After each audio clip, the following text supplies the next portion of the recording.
Hello out there, we're on the air. It's hockey night tonight. Tension grows, the whistle blows, and the puck goes down the ice. The goalie jumps and the players bump and the fans all go insane. Someone roars, Bobby scores at the good old hockey game. Oh, the good old hockey game. Winnipeg has a hockey pedigree going back many generations. Hockey has formed the backbone of Winnipeggers since the sport was introduced in 1890. University athletics are a proud feature of the University of Winnipeg. A winning culture in men's and women's basketball and volleyball has been well established going back 40 years. But it might surprise some to learn that hockey was played along with these other winning teams to bear the name Westmen. From the mid-60s until the early 80s, hockey was a fixture at the University of Winnipeg, playing in the Great Plains Division against very strong competition from CIS powerhouse teams. The history of the Westmen roots in hockey goes much further back than this period.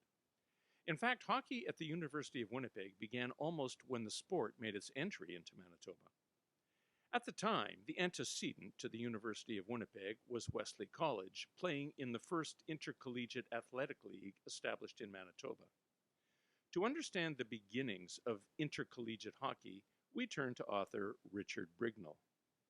University hockey has been played at the University of Manitoba since about 1892. That was the first recorded game. And by 1898, they first organized the first intercollegiate league. And that is a league with St. John's College, Wesley College, Manitoba College, and the collegiate.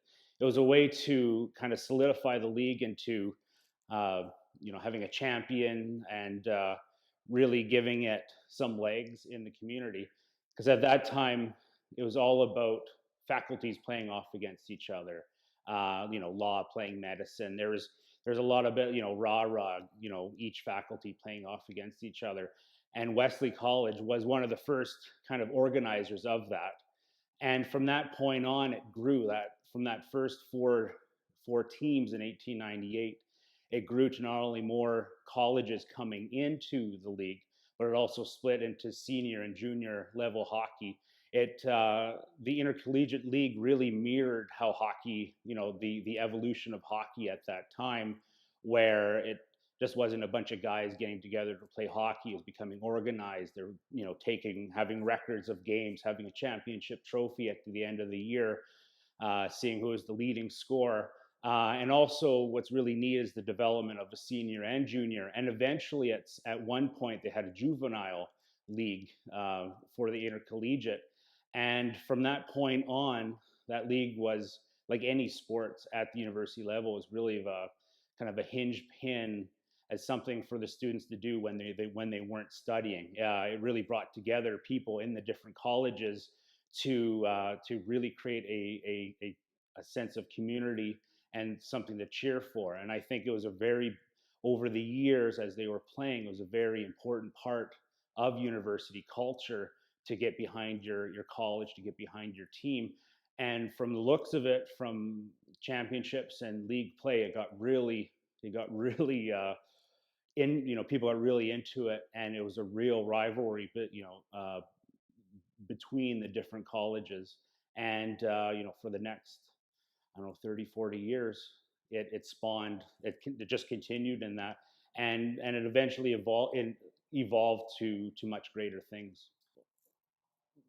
These were like kind of the cream of the crop of students at that time. So you had some of the smartest people in the city. And at that point, because it's an amateur game, it was a very important thing for people at this level in society to play sports like that. So at the beginning, you had some of the best people playing sports coming to the universities to play. And then as it evolved, you had some of the best players who would eventually become Hockey Hall of Famers. You had, playing within this league, you had Frank Fredrickson, who won a gold medal with the Winnipeg Falcons and had a Hockey Hall of Fame career. You had Jack Rattan, who from about 1909 to 1915 had such a career at the university that he became a Hockey Hall of Fame inductee. Just the night, and like another Winnipeg Falcon, Connie Johansson, he played many years in the intercollegiate league. So these weren't just pickup games at the local arena. These were hard fought games. Was probably for that age group, probably some of the best players in Canada playing off against each other. So to think of it as a bunch of pickup games, it wasn't. It was probably some of the best hockey being played in the city at that time. The fact that they were, one of the founding fathers of this league, they were always a competitive team. With anything, it all evolved over the years, where there'd be stronger teams in junior or senior level. I think some of its greatest heights it's reached is some of its best players going on to play for the varsity team. And the varsity team would play at the higher level, the Winnipeg Senior Hockey League, where they're vying for the Memorial Cup, the junior championship, or going for the Allen Cup, which was a senior men's, Canadian championship. And there were Wesley players from, the late, from 1909 onward that would regularly appear on the varsity squad. And those players became known across Canada as, even though they were University of Manitoba players, they would always, in their write-ups, be known as Wesley College players. In the greater public, women's sports were looked down upon. They weren't supposed to play because they might not be able to, have children later on. They'll have shorter lifespans. But it seems there was a much different attitude when it became associated with intercollegiate sports. Except for maybe football, every sport had a women's team. And hockey was probably one of the first ones to organize like that. And those leagues were as competitive or more competitive than the men's. And just like the men's, it was all about school spirit. It's about Wesley College against St. John's, or trying to take on Medicine. And with Wesley College, in reality, over the years, the women's team was always more successful than the men's team.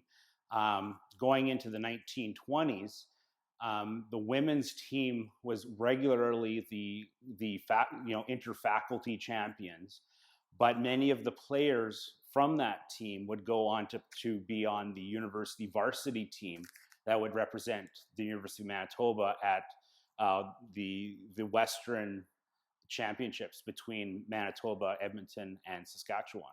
So in reality, even though the men's league was perceived as the greater league, it was the women's team that really took the Wesley name and went to higher levels with it. Wesley College teams would continue to win numerous championships leading up to World War II. Unlike the First World War, when Wesley College continued to ice winning squads, there would be no hockey played at Wesley, then United College, until well after the end of the Second World War. Hockey returned to the former United College, now the University of Winnipeg, in 1967, playing a style of hockey similar to what many would understand as hockey today. The Westmen set out to rekindle the former glory of the early years. The team would be coached by 1964 Allen Cup champion Bill Johnson. The former Winnipeg Maroon would lead the team to a disappointing 1-19 campaign. Johnson was promptly fired as head coach and replaced by former Winnipeg Maroon teammate and ex-Toronto Maple Leaf Bill the Beast Juzda, who would fail just as badly in the second full season of Westmen hockey with an 0-20 record. Feeling that a third go would be the lucky charm, the University Athletics Department hired yet another former Winnipeg Maroon from the 1964 championship team. Career MJHL player and former Winnipeg police detective Tommy Marshall was hired to get the Westmen back to winning ways. Marshall endured a tough first season. He continued on to build a team from the little that had been left to him. He would be the last coach of record for the Westmen. The team itself was much improved under Marshall. Former players Kim Kozak, Terry Goodzionis and Lindsey Johnson explain. Well, he was a smart hockey man. He was, he knew his stuff. It was just maybe lack of motivation sometimes. That's just my opinion. But yeah, I mean, I don't think he could. I think he knew his stuff. There's no question he knew his stuff, but I don't think he had the tools.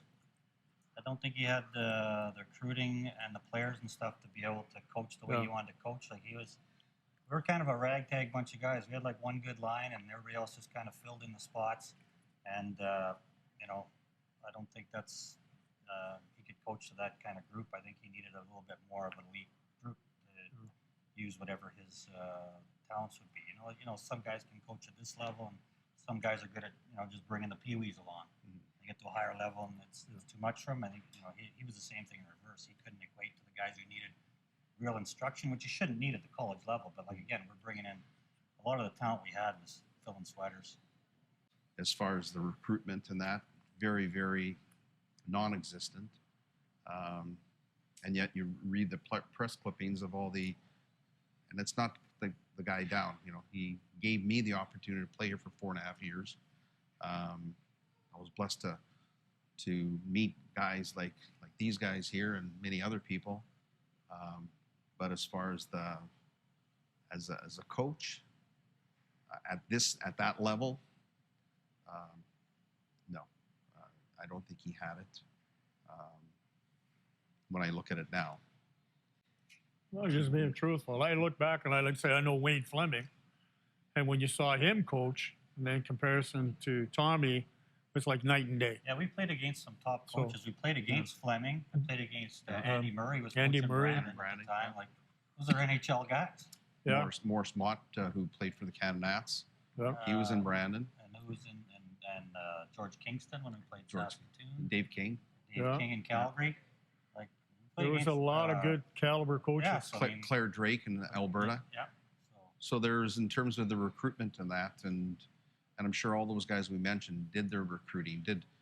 You have to have a good foundation in that, and that's what I found. I think like I said at the beginning, that big basketball, the court sports were the big thing, but hockey, there was no identity. It didn't have an identity to it. Yes, it was on Logan and that, but if we had a competitive team and may not have won a lot of games and that, but I'm sure when teams came in, they thought it's going to be a cakewalk, and it was a struggle. I remember, like you said, listening to the broadcast when we taped and stuff like that. He even said, "Okay, here comes the Westmen's only line. Like when you make a line change." Yeah. We had a bunch. I'd say actually on the radio or whatever. He play it back, and that's a problem. And then, like I say, if you're not recruiting and adding to that puzzle, like you're not getting enough pieces, I mean, thing just falls apart. But we had a bunch of guys on the teams that they never quit. We lost by sometimes 6 goals or whatever, but the nucleus of everybody never quit. We just kept going and going, and like I say, sometimes with a little bit, we had one line, and then the fill-in sweaters, but they never quit. No.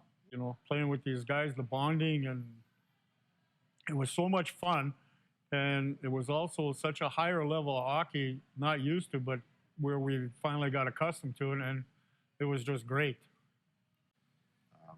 We can go on and on with the stories that we had on and off the ice, the trips, talk about Ryan Herschel, the team entertainer. It was just... that was actually the free press when I had team entertainer. Yeah. And I had a cup of coffee with Minnesota North Stars. They invited me to camp in 1982.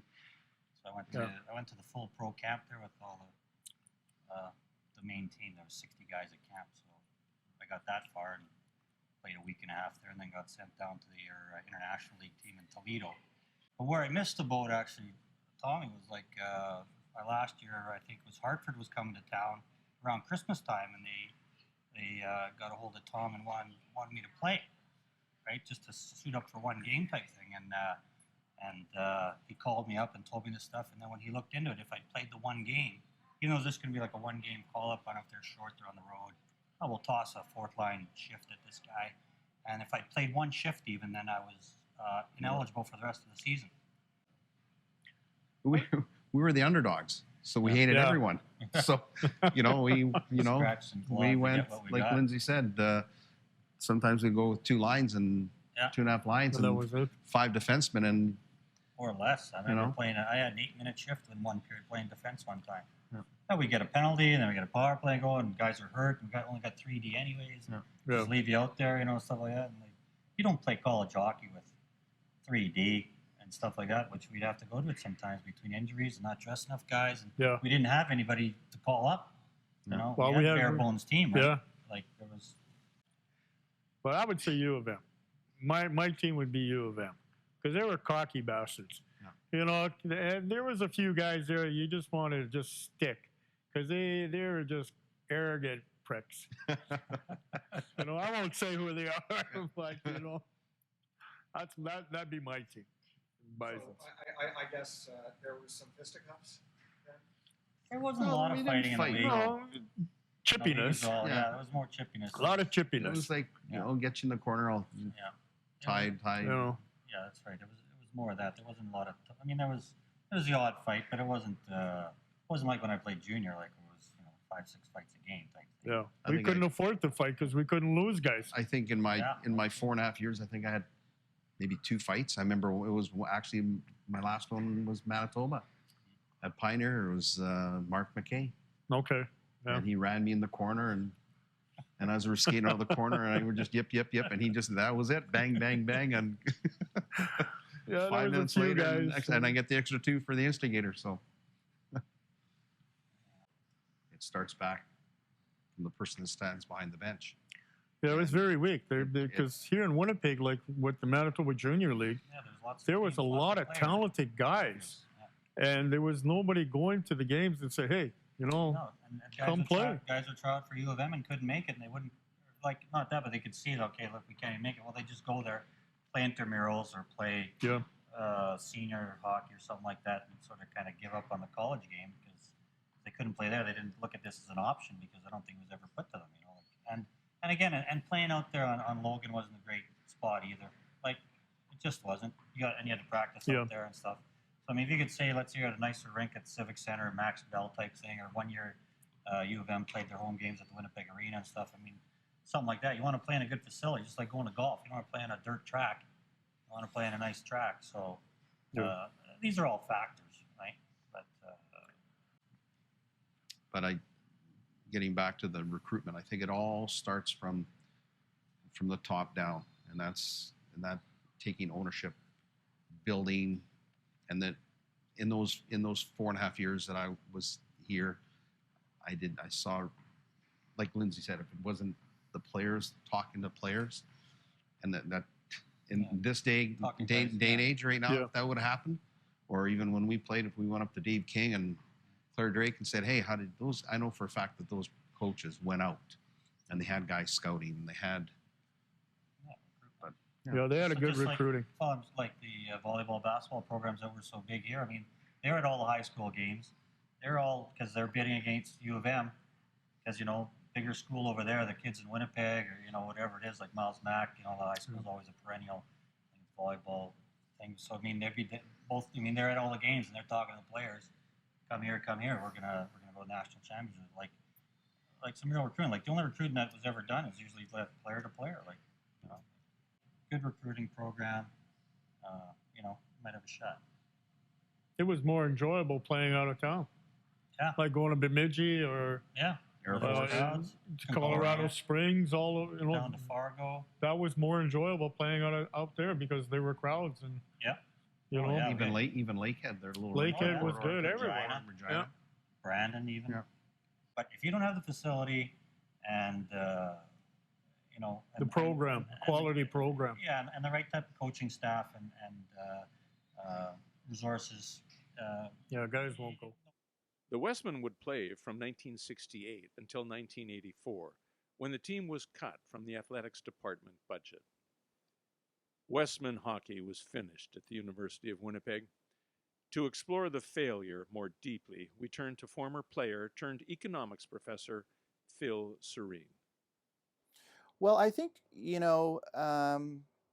hockey is a fairly expensive sport, and largely because of the the need for an arena.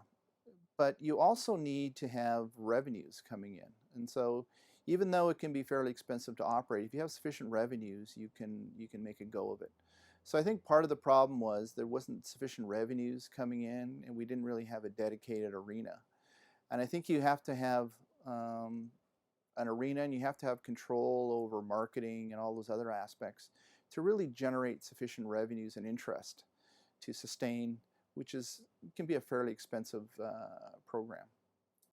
The one issue that Canadian programs face is obviously geography is a big issue. And what I had recommended was, I think places like the University of Winnipeg should look south for Division III colleges to play against. And now they're playing baseball. I think that's a good step. I think there is a ready market for competition, I think, going south. The other thing I think they need is they need budgetary control.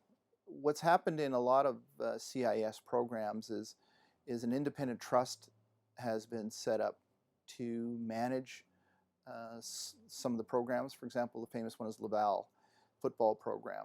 And so the students obviously, have a relationship with the university, but the funding is the responsibility of an independent board, and they have their own revenue sources and expenditures, and it's basically an off-balance sheet item for the university, which gives it a lot more autonomy, gives it the ability to market, and frees the university from worrying about having to make trade-offs between sports and other programs. Most of the programs that I think would be a good step for the university would have their own facility of some sort, or at least a facility that was close by that would be amenable to having the team. Usually the rough rule of thumb is, 3,000 to 4,000. The one thing that's happened with the NCAA is there's been a strong push to add women's sports. Basically, there was a court decision saying that funds for student athletes had to be fairly distributed between males and females, which meant that much more emphasis had to be put on providing sports teams for females and programs. So I think there's no shortage of teams that want to look at hockey for a program, and I think that's an expanding area. The other thing I think that is quite exciting for bringing hockey back would be now you have women's hockey, which Winnipeg, is a hotbed for female hockey players, and I think a number of them would be keen on playing here. And when I played, women's hockey was basically kind of, I guess, in its infancy. It had been played some places, but it wasn't anywhere near the caliber and quality that it is now. So it wouldn't just be bringing back men's hockey, it would be bringing back hockey. The dream of hockey at the University of Winnipeg was not over yet. Despite the loss of the men's hockey program, there was renewed interest in forming a university team by then athletic director Aubrey Ferris. A women's team was formed.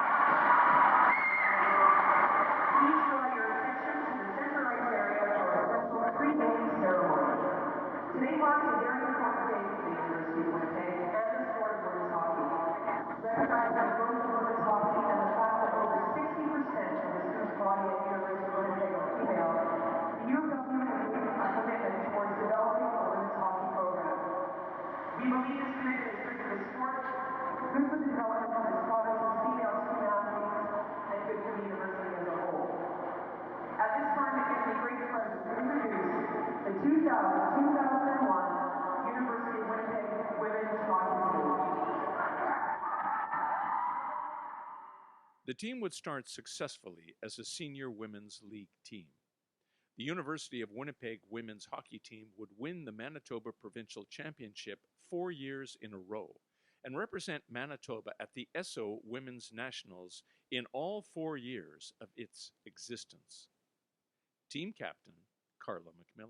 It was always exciting to play with the team because we had a nice mix of younger players who were very tenacious and just wanted to prove themselves, and balance that with some older, more veteran players that had a little bit more experience. So you put those two levels of hockey together, and we pulled off some pretty exciting hockey matches. Yeah. Well, it's always neat to be part of a rivalry, and Winnipeg is known for having crosstown rivalry with U of M in a number of sports, but to finally have one with hockey was exciting, and it was great that we always came out on top. They were a very good hockey club, passionate, but I think with our level of coaching, and again, we had some really talented players, and we always managed to come out with the win. Well, again, we still had that makeup of half young, half more experienced players. I think the more experienced players were, they were sad, but at the same time, they had a good ride, a good run. The younger players maybe, where am I going to play now? But a lot of them were going on to the next phase of their hockey career. So they were being recruited for some higher level universities. So I think it was a stepping stone for them, very important developmental piece in their hockey career. So I think they were going to be okay. There's no one more fierce than Jill as a player and as a coach. Her expectations were very high, and that's why we always did very well. She demanded the most out of her players, and she always got it, simply because she respected us, and there was the utmost level of respect for her as a coach. And she had a very good coaching staff behind her as well. She knew how to pick her people, and she put a ton of hours into everything she did. Very methodical in how she laid out her practices throughout the year. And we always managed to peak at the right time. She demanded the most, but never too much. And it just seemed to have a good, healthy balance. And we liked to win. Everybody likes winning, and Jill wanted to win. Jill had a very good name for herself for those reasons I just mentioned. People wanted to be better, and Jill got the best out of her athletes. She was tough. She was hard as nails.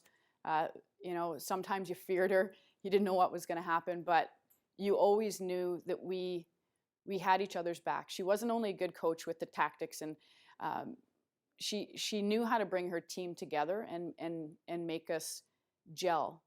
So the emotional side of things was there. To think back, playing with, some of the players that went on to the higher level hockey, and they were 14, 15 years old, and you look at them now, and you still see Jocelyn LaRock on TV playing with Team Canada, and looking back, and the growth that an athlete has from their beginning stages when they start to really make a name for themselves to where they are now. It was fun to watch. I was at the late end of my career with U of W, so it was exciting to watch those players develop and just be so hungry to be on the ice and just want to play as much hockey as they could. So I was excited for them. Jill Matthes was chosen to be the head coach. A tremendous athlete in her own right, Matthes would lead the women's team to remarkable success. In turn, she would later be inducted as a builder within the Manitoba Sports Hall of Fame. Essentially, the way the University of Winnipeg women's hockey team got started was Aubrey Ferris, the current athletic director, approached me and knew that I was heavily involved in Hockey Manitoba, and asked if I'd be interested in starting a program which would eventually, hopefully, be a part of CIS. So the initial, there's some monies put aside, so we had, some financial support, and my job was to go out and try and find the athletes and have the athletes attend not only University of Winnipeg itself, but also look to have students at the University of Winnipeg collegiate who would then move into the program as they graduated from high school. We had a lot of, I guess right in the first year, I think we had 6 or 7 collegiate athletes that were a part of the program. And they, of course, graduated and then came to the university, through the university program at University of Winnipeg. First and foremost, as a leader in sport, in whichever particular sport it is, as a coach, you have to have the ability to identify talent and potential, and that's critical to developing any program and developing any athlete. And that's something, certainly, whether I was watching an 8-year-old or an 18-year-old, I could identify pretty quickly as the athlete with the most potential and perhaps the most, I guess, the athletes that really understood the game of hockey in this case. And then once you identify the talent, I think it's important that you begin to understand the athlete themselves as a person. And that, as a coach, is one of those things that if you're able to get to know athletes, get to know their strengths, get to know their vulnerabilities, you are certainly able to help them grow, not only as an athlete, but as a person. And it's one of those things that I believe separate average athletes and average coaches to folks that can move on to an elite level as athletes, and as well as a leader and a coach. And that is a critical factor in what separates an average coach to the Mike Babcocks of the NHL. Well, given the fact that we were kind of a grassroots team, I thought we had lots of success. We were able to go into the CIS arenas and compete and provide, very competitive games. I think, at the time, University of Regina was a very strong team, and we were able to go toe-to-toe with them. University of Alberta was also a very strong team. We were able to play. We belonged on the same ice surface. We even played University of North Dakota, and certainly the same thing there. We were able to, we belonged. And that was the most important thing to me, is making sure that our athletes knew that they belonged, making sure that they knew that they could compete at this level, and that from each experience that they learned and were exposed to a level that would challenge them, and it certainly did. And so we knew that we were onto something pretty special. Well, once again, I think it goes back to identifying the talents and the strengths of each of your players, and making sure that every single athlete on the team had a role to play, and that they were valued as players, and that they did contribute. And that is key. You can't have your 15, 16, 17 player feeling like they are not contributing. Everybody wants to have purpose, no matter what they're doing, what they're involved in. And that, I think, also helped us be successful, was everybody had a role. And I really made a point of making sure that whether they were the 15th, 16th, 17th player on the team, when the opportunity arose, they got the ice time, and I ensured that in their development, we never set them up where they would ever feel that they were singly responsible for not being successful, because that's the role of a coach. You've got to establish an environment where everyone feels successful. I think it was in some video I watched at one point that Wayne Gretzky said, that's my puck, you can get your own puck. And I really very much followed that philosophy and really tried to instill it in the athletes, that once you get the puck, we have to maintain control of the puck, because that's when good things happen. Whatever you do, keep puck control, keep the pucks along the boards if we have to, know where you're going next with the puck, and limit the turnovers. And once you get that puck, it's special, and you have to do everything that you possibly can within your powers to protect it. So once again, we also had athletes that were so coachable and willing to buy into a system, and you know, the man on, box behind in our own zone. I think we did a really good job of that, and as well, we knew that if we controlled, you know, the blue lines at both ends, that I mean, that's critical, as we know, in keeping the puck on the outside whenever possible. We'd be okay. So, well, I think, you know, if it would to have been to fit in the budget, because ultimately it all comes down to budget. Certainly, they would have to have looked at hiring on a full-time coach. Don't forget, I was a principal of a school and also doing my MBA at the same time, and so I was able to be the coach and put lots of time into the program, but ultimately to give the program the credibility that it deserved to move on into CIS program. That would have been something that would have had to have happened. The home rink, you know, there was all kinds of opportunities to use the home rink, and as a matter of fact, conversations with MTS Center did transpire, and there would have certainly been opportunity there heading into that the last season.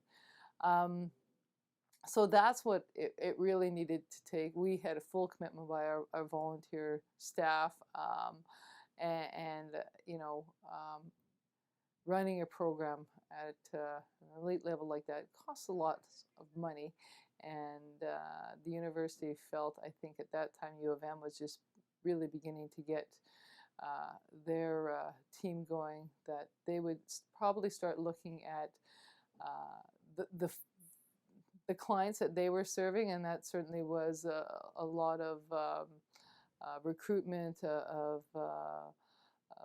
newcomer Canadians, of international students, and a little bit more local students that were coming to the University of Winnipeg. So, you know, we started seeing programs like soccer, which I think is incredible, and you know, the wrestling program, of course, the baseball. The diversity is certainly there, and we'd love to, you know, one day hopefully even see something like softball, because they've got baseball going, but that's a whole other conversation. But it would be unique, and I think the University of Winnipeg would really benefit from that kind of programming. I didn't think it was unfair. I certainly know that the present athletic director at the time focus necessarily was not on hockey and the sport of hockey, and that was made very clear to me.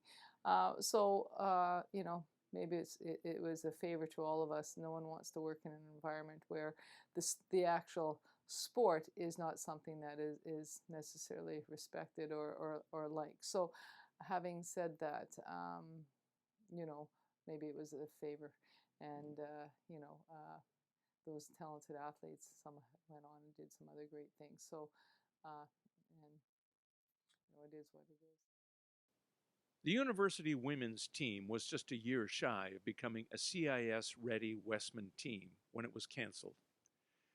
Coach Mathis and players were saddened by the loss of a winning team. Hockey at the University of Winnipeg was over for the second time in 2005. The legacy of hockey at the University of Winnipeg is the loss of a cherished sport and a history forgotten in time. Despite being expensive, the difficulty of icing a competitive team, and the lack of financial stability, hockey has continued to pop up at the University of Winnipeg and may well again in the future. Third period, last game in the playoffs too. Oh, take me where the hockey players face off down the rink, and the Stanley Cup is all filled up for the champs who win the drink. Now the final flick of a hockey stick and a one gigantic scream. The puck is in, the home team wins the good old hockey game. Oh, the good old hockey game is the best game